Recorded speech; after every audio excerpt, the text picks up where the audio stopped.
When we first were asked to play Nelson and Emma, John Oram, who I was talking about earlier, the director, booked a costume uniform made by Angels, the costumiers, and it arrived, and it worked brilliantly for the Festival of the Sea.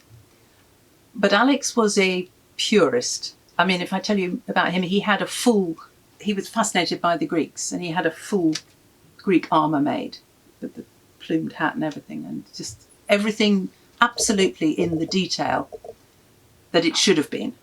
We found out that Nelson's tailor was actually left-handed, and coincidentally Keith Levitt, who was the tailor, worked for Henry Poole's at that time, is also left-handed, and he managed to source this bolter cloth, which was original Navy serge. Keith made 4, and they're in various museums. Everything about the uniform, all the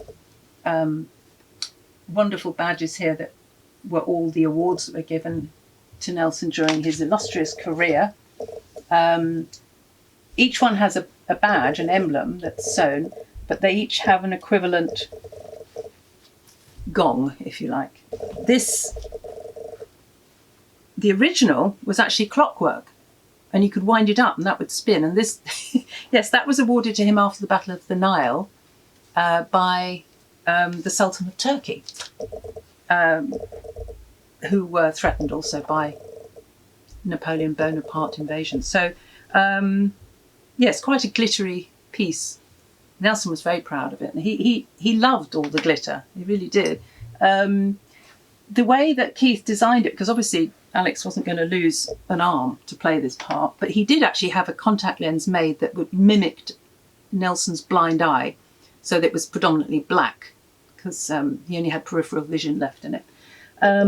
But here, very cleverly, there's a slit in the coat here, so Alex could actually push his arm in there. And because he was quite slim, he had a small waist, didn't really notice that he hadn't actually lost his arm. And it was quite hot, of course, and when we were reenacting in the West Indies, he wore this full uniform because the officers did. They wore their full, all made of wool, but it actually breathes. You know, it's a good fabric, even in the heat, because it breathes.